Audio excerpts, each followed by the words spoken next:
Binaon sa limot ni Devin Vassell etong si Chet Holmgren. Muntik pang magkagulo mga boss dito nga sa laban. At eto pinatikim ni Carter Bryant mga boss etong si SGA ng totoong foul. Eto talsik sa sahig etong si SGA. Nag-init naman etong si Wemby dito nga sa first half, nakapagtala kaagad ng 22 points ang alien. Napadasal na nga dyan etong film guard na si Dylan Harper. Kakatagos pa nga kaya mga boss etong Spurs dito nga sa Game 6.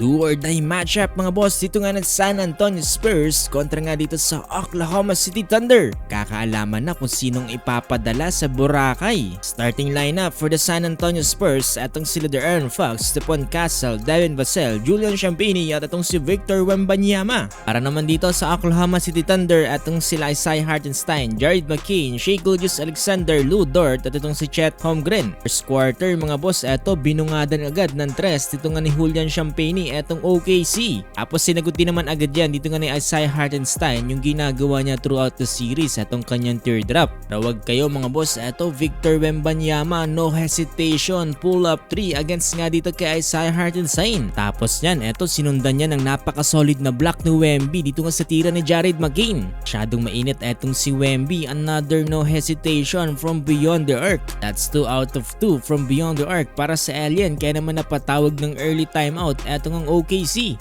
Good call for the early timeout dito nga para sa Oklahoma City Thunder dahil nakasagot din sila after nyan dito nga mula kay Lu Dort. That's 3 points for Dort at gusto niya sana mga boss na ulitin pa ulit yan, kaso hindi na siya nagtagumpay dyan. Kaya naman itong San Antonio Spurs ay muling umatake mga boss inside the paint. Etong si Wemby spin move with the fade away shot. Tiunti naman nagparamdam under 7-minute mark at 6-minute mark etong si SGA mula nga dito sa kanyang mid-range jumper. Pero muling pinalobo ng San Antonio Spurs etong kanilang kalamangan kontra nga dito sa Oklahoma City Thunder mula nga dito sa apat na magkakasunod na tres mula dito nga kila Devin Vassell, Keldon Johnson at kay Dylan Harper. Napadasal pa nga dyan mga boss etong fill-up player. Halos nagpaulan ng tres mga boss etong San Antonio Spurs dito nga sa first quarter. At ang mas maganda niyan mga boss, nagbabalik nga rin pala ang mga pampaswerte ng Spurs na mga madre. Natapos ang first quarter, tambak ng tresa etong OKC 35-22. Mayroon ng 11 points etong si Victor Wembanyama. Start ng second quarter, eto pinakitaan ng spin move ni Wemby etong si Chet Holmgren. Pero muling gumanda ang opensa dito nga ng Oklahoma City Thunder mula nga dito kila Alex Caruso, Jared McCain at dito nga kay Chet Holmgren. Buti na lang mga boss, napaka-solid pa rin ng outside shooting dyan dito nga ni Dylan Harper. Impressive performance para sa film guard, another pull-up J. Ito yung mga dapat bandayan ng San Antonio Spurs mga boss, unti-unti naman nagpapainit from beyond the arc etong OKC mula nga dito kila Cason Wallace. Naibaba niya sa 6 na puntos mga boss ang kalamangan dito nga ng Spurs. Recommended talaga mga boss kay Dylan Harper, napaka-solid ng hustle. Tapos medyo maalat ngayon mga boss etong si SGA, eto ayaw talaga pumasok ng tira niya from beyond the arc. Napaka-solid pa ng depensa ng San Antonio Spurs, eto binaon sa limot mga boss etong si Chet Holmgren dito nga ni Devin Vassell. Muntik pa nga magkainitan itong dalawang players na to mga boss matapos trash talkin ni Vassell etong si Holmgren.